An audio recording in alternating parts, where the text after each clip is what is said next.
vamos a tratar de cubrir algunos de los puntos que quedarían o que son muy importantes para hacer esta parte de evaluación de la disfagia.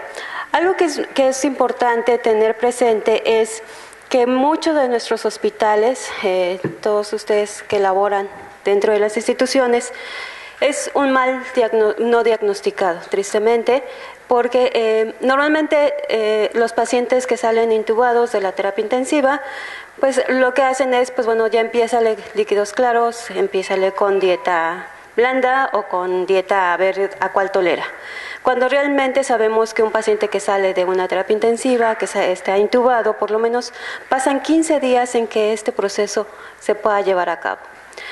Eso, aunado a muchas otras más patologías y mucho más frecuencias de otras no diagnosticadas, pues hace que se vuelva complejo el diagnóstico y que haya pocos screenings validados para poder hacer un diagnóstico adecuado. Vamos a tratar de cubrir un poquito el tema que quedará desierto, pero lo más importante en este taller es que les hemos pasado algunas hojitas de casos clínicos con algún espesante. La intención de hacer esto es cómo poder identificar nosotros que no somos expertos, y me incluyo dentro de esta no expertise, que no somos expertos en el diario hacer una evaluación de diagnóstico para el paciente con disfagia. La siguiente, por favor. O bueno, ¿será que me la ponen en esta parte de aquí? La primera página o el primer slide, ¿sí? Y me la pones aquí, en este clic, le das, por favor. Y entonces ahora sí.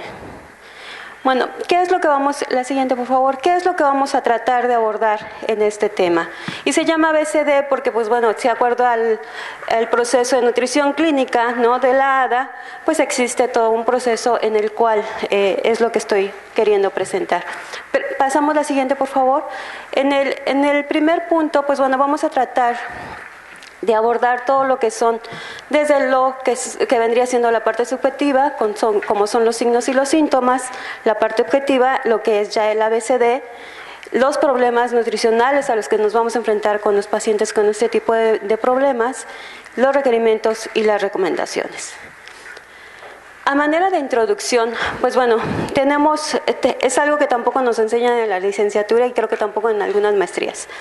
Tristemente, pues bueno, debemos de saber y tener muy claro que dentro de las fases, tenemos 4 fases principalmente desde el punto de vista de deglución, de la biomecánica de la deglución. Estas 4 fases van a estar muy interrelacionadas con este proceso de las pares craneales. Los pares craneales que van a estar involucrados dentro del proceso de deglución principalmente son 6. Algo que es importante tener presente es que está tanto el tallo como la corteza cerebral, y este tallo y corteza cerebral son medulares para el proceso de deglución y de masticación y de utilización de todos los nutrimentos. Ustedes pensarán, pues bueno, solamente son los que se encargan, la parte cefálica justamente es la que se encarga de percibir esos sabores y esos aromas para cuando salgan ahorita de aquí de la reunión o de esta sesión, pues vayan a poder degustar agradablemente sus alimentos. Se dice que justamente dentro de del lado derecho del cerebro, nosotros nos vamos a encargar, o somos los que vamos a percibir ese cerebro, la parte de olfato y la parte sensitiva de los sabores. Justamente esa parte derecha está el par quinto craneal, ¿sí?, en donde se va a controlar todo el proceso de masticación y del sentido del gusto. El par craneal 7, que es el que va a ser responsable también de ese control de la musculatura, y está una parte de este glosofaringio, este par 9. Este glosofaringio va a influir no solamente en la parte del sentido del gusto, sino también en la producción de saliva para formar el bolo. Asimismo, de mover o esa sensibilidad de la lengua, recordemos que aquí tenemos todos los sabores de la faringe y del paladar blando. Del lado izquierdo se dice que se controla la parte faríngea, y la parte faríngea es controlada por estos otros 3 pares, que es el 10, el 11 y el 12, en donde este vago, justamente de ahí viene su nombre, actúa no solamente a nivel del cerebro, sino a nivel del estómago. Va a controlar la faringe, la laringe, el paladar y la base de la lengua, aunado al proceso de digestión. El par craneal 11, que va a estar regulado por el proceso del movimiento del cuello y músculos dorsales, y el par 12, que es el hipogloso, que va a controlar toda la musculatura lingual. Estos pares pues, van a ser muy importantes porque si es afectado alguno de ellos, esto pues se va reflejado en el proceso de deglución, de masticación y de digestión. La siguiente, por favor. Tenemos dos vías desde ese punto de vista neurológico de deglución, y esta vía aferente y la vía eferente. La vía aferente justamente se va a encargar de las vías olfatorias y visuales y del proceso de la deglución, aunado por estos pares que ya hemos mencionado. Y está la vía eferente, que es una vía sensitiva procesada desde la corteza y desde el tallo, y que a partir de proyecciones interneuronales va a estar regulado hacia las neuromotoras o motoras neuronas, como lo quieramos decir, que van a estar ubicadas en un núcleo ambiguo, que es justamente en la parte del tallo y de la corteza, del núcleo hipoguloso y del núcleo trigeminal, regulado igual por esos pares que ya también hemos mencionado, y esta vía eferente va a estar regulada y va a regular justamente esa función de viscosidad, de volumen y de densidad del alimento. Esto es muy importante porque justamente al alterarse estos nervios de nuevo, pues bueno, el paciente no va a poder tolerar ni la viscosidad, ni el volumen, ni la densidad. Y es justamente lo que pretendemos evaluar. La siguiente, por favor.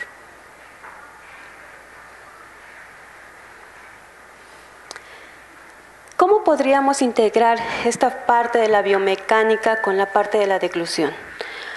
De la biomecánica de la alimentación o de la deglución junto con estos pares craneales. Se puede decir que la clasificación de la disfagia se clasifica en 4 etapas o en 4 grandes rubros. La primera es la clasificación de la disfagia oral, que está regulada por esta fase cefálica y oral preparatoria, en donde van a intervenir los pares 5, 7 y 12, ¿sí? Que decíamos que es justamente esta parte de la masticación, una parte, principalmente. La faringia o clasificación de disfagia tipo faringia va a estar regulada por los pares 7, los pares 9, 10 y 12. La orofaringia, pues bueno, viene siendo el conjunto de estas dos y van a intervenir todos estos pares, y la esofágica, donde intervienen los pares 9 y los pares 10. Si nosotros identificamos y tenemos claro se puede decir es la base para poder tener claro cómo identificar una disfagia, pues va a ser mucho más fácil saber qué le voy a dar al paciente, ¿no? Porque si está alterada la fase faringia, yo sé que tiene alterado 4 pares y que es principalmente en el proceso del trago o en el proceso de la masticación, de la formación del bolo, de la salivación. Y en la esofágica, al proceso del transporte. La que sigue, por favor. ¿Qué es lo que tenemos que evaluar en un paciente? Normalmente, cuando nuestros pacientes llegan, pues nosotros hacemos todo lo que es la exploración, esa amnesis, y preguntamos la parte subjetiva. ¿Qué es lo que nos refieren los pacientes? Tengo dificultad para deglutir los alimentos, para tomar los líquidos y también a veces los sólidos y tengo que tomar más líquido. Llego a presentar vómito o regurgitación al momento de que estoy haciendo la alimentación. Refieren todos al momento de estar queriendo pasar el alimento. Odinofagia, hipo o eructos en forma frecuente. Podemos observar un paciente deshidratado en una forma muy importante, e incluso una sensación de fatiga o pérdida de masa o de fuerza, que ellos le llaman. Esto es lo que ellos normalmente nos refieren. Esto me está pasando, y entonces es el momento de que nosotros interpretemos esta parte subjetiva a una parte objetiva. El siguiente, por favor. Bueno, dentro de la parte subjetiva también podemos observar algunas deficiencias, como cuáles se pueden observar queratosis palmoplantar, pigmentación moteada en el dorso, algunas uñas como cuiloniquia, que nos están marcando ya una deficiencia en forma importante. Podemos observar algún problema de lengua depapilada o de queilitis, en donde pues estamos observando justamente esas deficiencias, justamente que nos están diciendo que está teniendo un problema el paciente.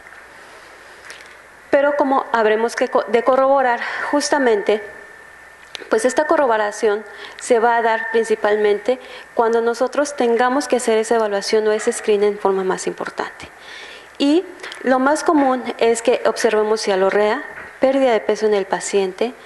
El paciente puede presentar neumonía por aspiración, dificultad para iniciar la deglución, regurgitación nasal y disartria.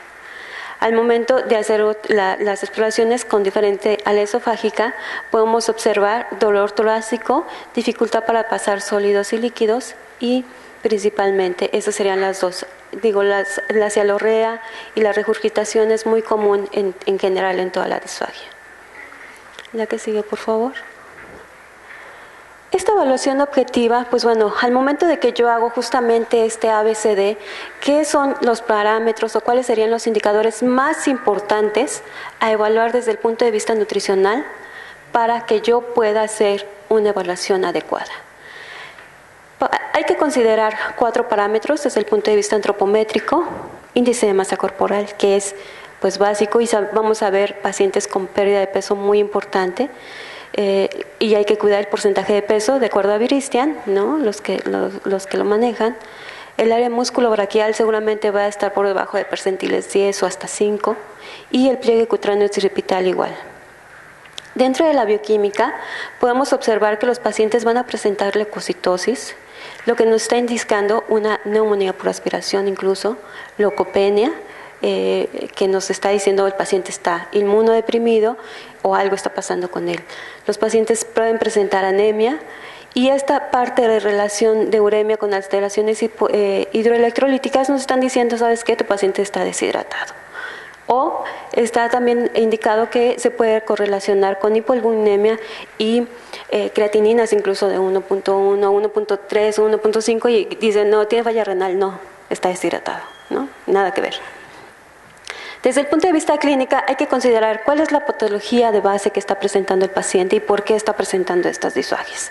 Desde el punto de vista patológico puede ser muy variable, desde un tumor, desde una falla neurológica, desde una obstrucción mecánica, etcétera. Los antecedentes heredofamiliares, y esto normalmente se da principalmente en pacientes neurológicos, por ejemplo con aquellos con ataxia o con alguna enfermedad neurodegenerativa, que es las más comunes. Pacientes inmunodeprimidos, por ejemplo pacientes con VIH que llegan a presentar sarcomas, candidiasis, etcétera, que pues bueno, es muy frecuente que este tipo de pacientes lo lleguen a presentar. Hay que estar vigilando los laboratorios de gabinete, y algo que es bien importante, nosotros podemos pensar que un medicamento no le provoca disfagia a un paciente, cuando en algunas ocasiones justamente es un medicamento el que está provocando esa disfagia. Entonces hay que valorar todo y no descartar, no dejar algún hilo suelto, porque justamente ese hilo puede ser el que esté provocándolo. Desde el punto de vista dietético, pues bueno, siempre será importante tener el porcentaje de adecuación de la dieta de acuerdo a sus requerimientos, y algo que es importantísimo, los líquidos. Porque a veces los pacientes tienen miedo a consumir líquidos y dicen, pues ya mejor no tomo nada, y por no tomar líquidos no comen tampoco, y entonces se quedan cortos en ese porcentaje de adecuación. ¿Cuántos tiempos de comida realiza el paciente? ¿Hace un tiempo o hace 5 tiempos o hace 10 tiempos, etcétera? Y lo más importante, las texturas, que es lo que va a detonar cómo vamos a utilizar. Como no todo puede ser subjetivo ni objetivo, ¿no? Más bien no puede ser todo subjetivo, y es importante tener claro qué es lo que vamos a estar evaluando desde el punto de vista nutricional. Lo que han hecho algunos autores como Daniels, en dos publicaciones, han encontrado que existen 6 predictores clínicos de riesgo para que el presente riesgo de aspiración, y entonces se dice que con que presenten por lo menos 2, el paciente con seguridad tendrá disfagia. Entonces, estos son los indicadores de acuerdo a esas escalas, los que más nos deben de importar. Disfonía, disartria, tos anormal, tos después de deglutir, cambio de voz y reflejo de arcada anormal. Cuando se presentan 2 de alguno de estos, el paciente es candidato a evaluar en una forma más especial. Dentro de sus casos clínicos que se les han pasado a cada uno de ustedes, le damos la siguiente, por favor. Ustedes encontrarán en la parte posterior, ¿me pueden pasar la siguiente, por favor? Chicos, ¿me pueden pasar la siguiente, por favor? Gracias.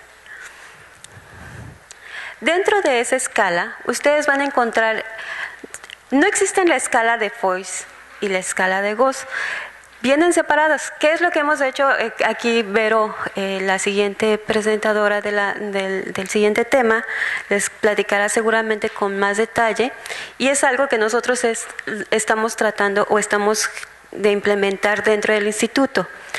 Implementar o unir estas dos escalas para evaluar y hacer un screening, y posteriormente tener ya algo más en forma, ¿no? O sea, validarla en forma conjunta.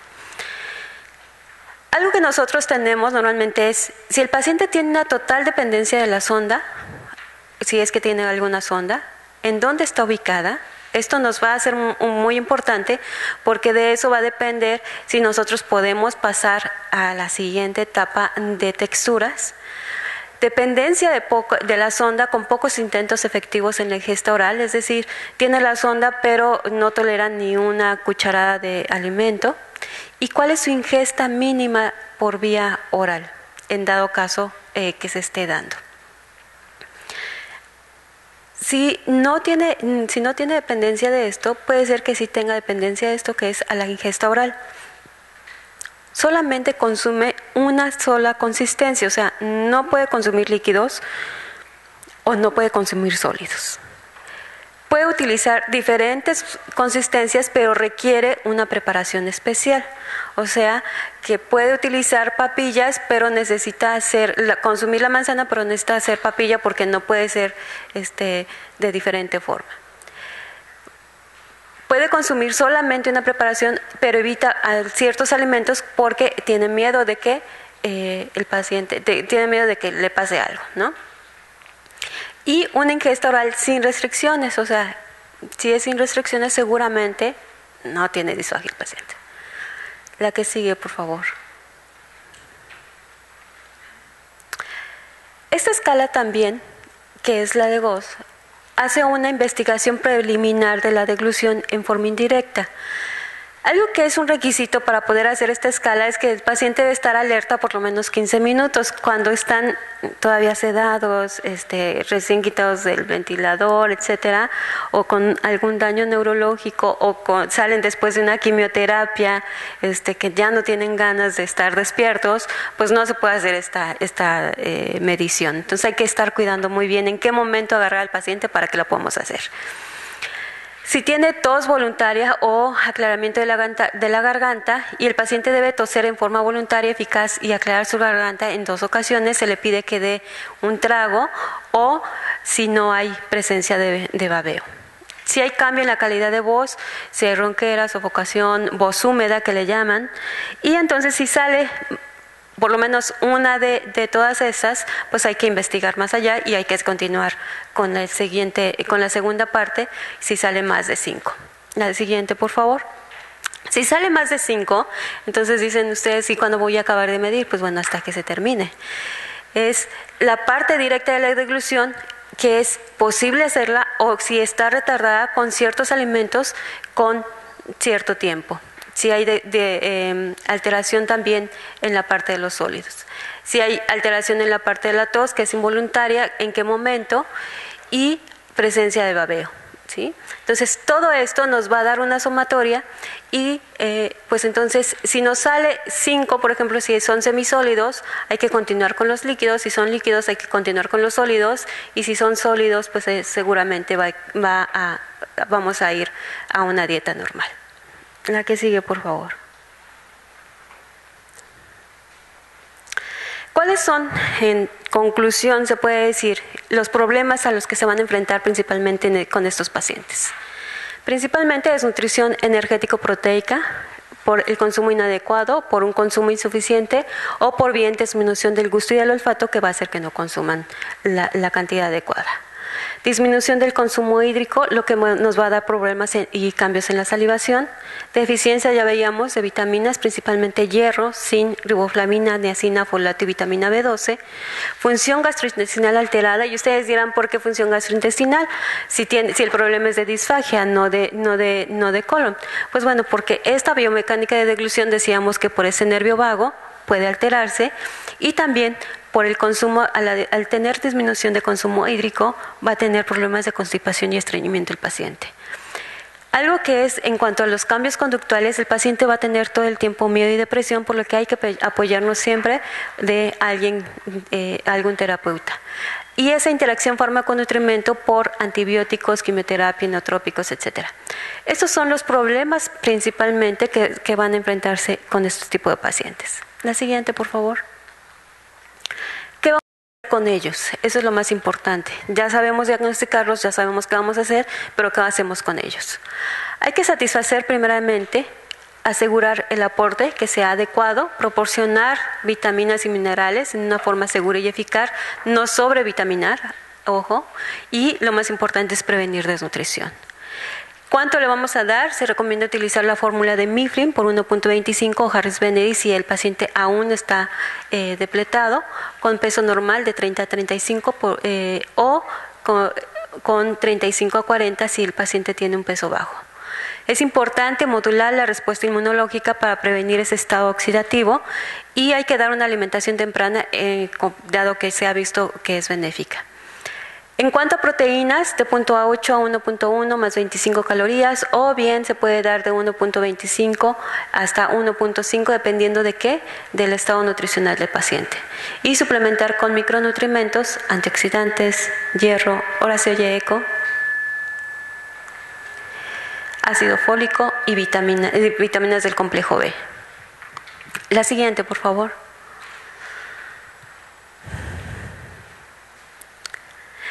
¿Cuál sería el plan más importante para todos esos pacientes? Proteger la vía aérea, maximizar la deglución o promover la deglución. Esta debe ser segura, no solamente en una parte, sino segura en la deglución, en la masticación, y algo que es importante, calidad de vida. Las sondas se pueden utilizar, si no se ha cubierto, recordémoslo, más del 75% de adecuación, o por lo menos que se haya cubierto, porque a veces pasa eso, ya cubrimos la dieta, ya está comiendo y dicen, pues ya quítale la sonda, ¿no? No sé si ustedes se enfrentan a eso todos los días, pero dicen, pues ya comió, ya quítale la sonda. Y no es cierto, hay que cubrir por lo menos 3 días el 75% de sus recomendaciones para que podamos quitar la sonda, no antes. O bien apoyarnos de una gastrostomía cuando sabemos que el paciente va a ser lento su rehabilitación, para poder cubrir y no quedarnos cortos con el aporte. La siguiente, por favor. ¿Qué es lo que hay en evidencia en cuanto a disfagia? Pues bueno, esta debe ser diagnosticada lo antes posible por personal entrenado, preferiblemente, utilizando un protocolo simple y validado, con un nivel de evidencia 2 con grado de recomendación B, o sea, es un buen nivel de evidencia. Hay que apoyarse, se dice que el apoyo de valoración de la tos voluntaria y la sensibilidad faringolaringea con un test clínico simple, el reflejo de náusea, no es validado como test de evaluación de la disfagia. Y bueno, aquí yo lo dejo entre comillas porque más al ratito nos van a decir que sí se pueden hacer algunas cosas. Tienen el nivel de evidencia 2 con un grado de recomendación B. Toda persona con alteración de la deglución debe ser valorada por un especialista para poner en marcha técnicas de deglución seguras y estrategias didácticas adecuadas. Grado 1, recomendación A. Y las limitaciones en la exploración clínica en la cabecera del enfermo, especialmente cuando no se detectan las aspiraciones, y no forma sobre todo eficacia en el tratamiento, se hace necesaria una exploración instrumental con un grado de recomendación B. Esto se refiere a videofluoroscopías o algunos tipos de tratamiento, pero les puedo decir que por experiencia, y Verónica se los va a contar ahorita en un momento, nosotros no utilizamos nada de diagnósticos de ese tipo porque no contamos pues con los instrumentos. Entonces tenemos que desarrollar ese ojo clínico en cierta forma. La siguiente, por favor.